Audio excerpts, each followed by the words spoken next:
वालेकुम। I hope आप लोग सब खैर खैरियत से होंगे। और आज का जो मेरा टॉपिक है उसका नाम है जी लोगों की ज़िंदगियों में इंटरफेयर क्यों करते हैं, लोगों की ज़िंदगियों में दखल अंदाज़ी क्यों करते हैं,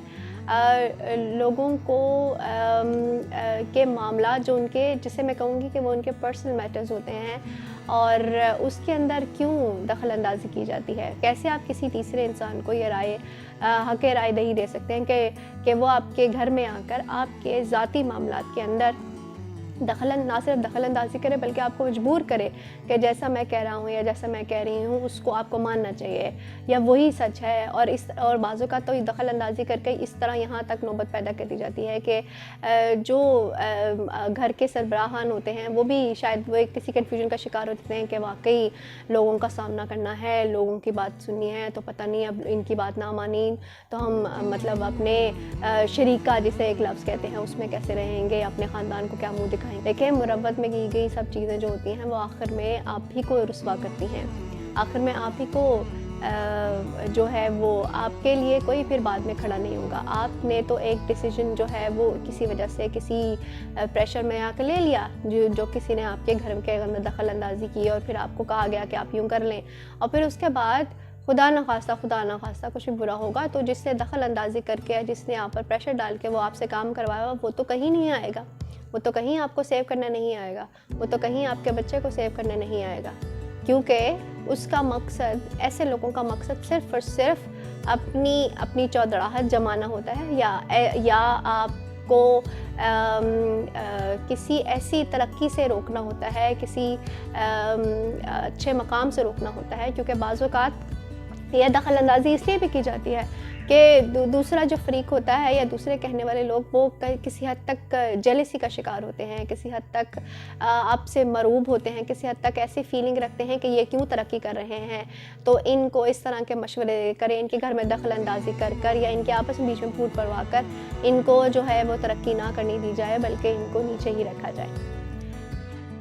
मेरा अपना एक बहुत वाज़ेह और मुदल्लल मेरा जो पॉइंट है वो इस बारे में रहा है कि कोई भी इंसान जो कि आपकी लाइफ में या आपकी ज़िंदगी में या आपके घर के मामलात में इंटरफेयर कर रहा है तो वो इसलिए कर रहा है क्योंकि आप उसे इजाज़त दे रहे हैं। आप उसकी राय को इतना मुकद्दम जान रहे हैं, आप उसकी बात को वज़न दे रहे हैं, आप उसकी बात को सुन रहे हैं, आप ख़ुद उस इंसान को अपने घर के मामलात में दखल अंदाज़ी करने का मौका दे रहे हैं। तो आपके ख़ुद की राय का और मौक़िफ़ का वाज़ेह होना और उसका स्ट्रॉन्ग होना बहुत ज़रूरी है। जब आप ख़ुद कमज़ोर होंगे, जब आपकी राय कमज़ोर होगी, जब आपका मौक़िफ़ कमज़ोर होगा, जब आपके दलाइल कमज़ोर होंगे तो कोई भी तीसरा फ़रीक आकर आप पर अपनी मर्ज़ी मुसल्लत करने का उसको अपना हक़ समझेगा कि आप पर अपनी मर्ज़ी मुसल्लत की जा सकती है। बाज़ औक़ात इंटरफेरेंस सिर्फ अपने फैमिली मेम्बर्स की तरफ से नहीं होती है। बाज़ औक़ात इंटरफेरेंस करने वाले लोग आपके मोहल्लेदार भी हो सकते हैं, आपके कॉलीग्स भी हो सकते हैं और ये सिर्फ इस वजह से होता है, ये दखल अंदाज़ी सिर्फ इस वजह से होती है क्योंकि आप ऐसे लोगों को कोई लूप होल दे रहे होते हैं, कोई वीक पॉइंट दे रहे होते हैं कि कोई भी इंसान आके आपकी मामलात के अंदर इंटरफेरेंस करें और आपको अपने मशवरों के ज़रिए चलाने की कोशिश करें। तो सबसे पहली बात तो ये कि अक़ल, शऊर, दलील इतनी स्ट्रॉन्ग होनी चाहिए आपके पास कि आपका अपना एक मौक़िफ़ लोगों के सामने क्लियर होना चाहिए ताकि कोई भी इंसान जो कि आपसे बात करे उसको ये वाज़ेह तौर पर मालूम हो कि इनके घर के मामलात बहुत दुरुस्त और सही सिमत में जा रहे हैं और ये अपने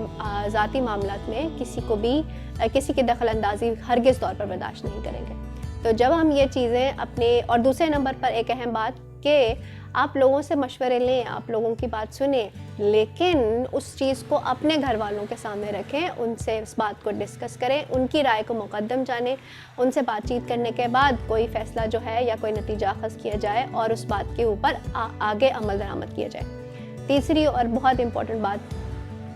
बाज़ औक़ात मैं माँ बाप की बात करूँगी या बड़े लोगों की बात करूँगी, उन लोगों को लगता है कि जो छोटे घर में छोटे मौजूद होते हैं या जो छोटे बच्चे हैं या कम उम्र नौजवान हैं, उन लोगों के पास इतने अक्ल व शऊर नहीं है तो उनसे बात करने का कोई फ़ायदा नहीं।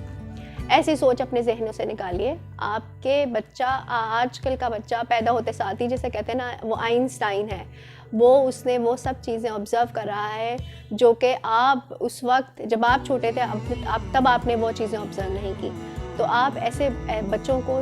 अपने साथ मशवरों में इन्वॉल्व रखा कीजिए, उनके साथ बातचीत किया कीजिए और उनके साथ डिस्कस किया कीजिए, ताकि आप लोगों को भी पता चले कि आपके बच्चे के अंदर, उसके जहन में क्या चल रहा है, और उसके अंदर भी, उसको भी जब आप इन चीज़ों में इन्वॉल्व करेंगे तो आप एक्चुअली उसको फ़ैसला करने में इंडिपेंडेंट बना रहे हैं, आप उसको, उसकी राय को भी मुकद्दम ठहरा रहे हैं। तो इंटरफेरेंस, अगर आप किसी ऐसी चीज़ में इन्वॉल्व हैं कि आप इंटरफेयर करते हैं, तो I request you all stop interfering into anyone's matter. हर इंसान बेहतर अपना अच्छा बुरा जानता है। मशवरा देना एक अलग बात होती है, इंटरफेयर करना एक अलग बात होती है। प्लीज़ इसके बीच में एक फ़ाइन थिन लाइन ड्रॉ कर लीजिए, और आपको, किसी भी अक्लमंद इंसान को पता लग जाता है कि ये इंटरफेरेंस है और ये मशवरा है। तो मशवरा ज़रूर लीजिए। आई सजेस्ट, रिश्तों का मुकद्दम भी जानिए, रिश्तों की इज़्ज़त भी कीजिए, लेकिन अगर कहीं भी कोई भी इस फ़ाइन थिन लाइन को क्रॉस करने की कोशिश करे तो फ़ौरन उसको उसी वक्त स्नैप कर दीजिए, उसी वक्त रोक दीजिए, क्योंकि अगर आपने उसको उस वक्त ना रोका तो फिर आप उस इंसान को अपने घर के हर तरह के मामला पे इंटरफेयर करने की इजाज़त दे रहे हैं। तो एक कोलैबोरेशन के साथ चलिए, अपने घर वालों की राय को सुनिए, अपने घर वालों की राय के साथ चलिए, और लोगों की मशवरों को ज़रूर सुनिए, लेकिन पहले उसको अपने घर वालों के साथ डिस्कस कीजिए। अपने जहन में बातें मत रखिए, बल्कि उसको अपने हर चीज़ को अपने दिल में रखने, आपके दिल में कोई भी बात चल रही है उसको खुल कर डिस्कस कीजिए, ताकि कहीं भी किसी भी फ़र्द को ये मत लगे कि, घर के किसी फ़र्द को ये मत लगे कि उसकी बात नहीं सुनी जा रही या उसका मौक़िफ़ नहीं सुना जा रहा।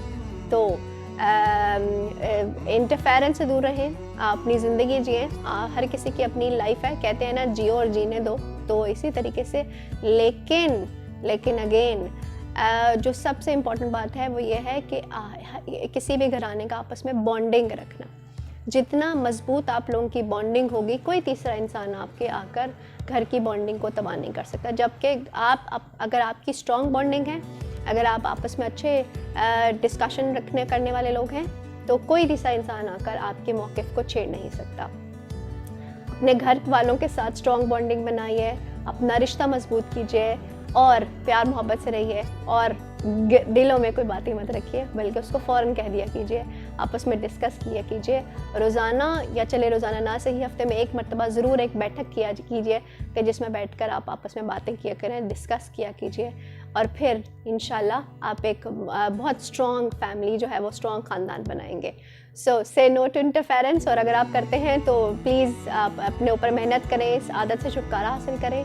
मुझे कमेंट सेक्शन में ज़रूर बताइएगा कि आपके घर में कोई ऐसी चीज़, कोई इंटरफेरेंस कोई हो रही है, और अगर हो रही है तो उसके बारे में आप क्या समझते हैं कि आप उसको कैसे रोक सकते हैं, और अगर आप करने वाले हैं तो क्या आप अगर इस मामले में खुद इन्वॉल्व हैं, अगर आप इंटरफेरेंस करते हैं तो आपको क्यों लगता है कि क्यों आप इंटरफेयर करते हैं, आपकी क्या राय है इस मामले में। तो टिल देन जी, थैंक यू सो मच, अल्लाह हाफ़िज़।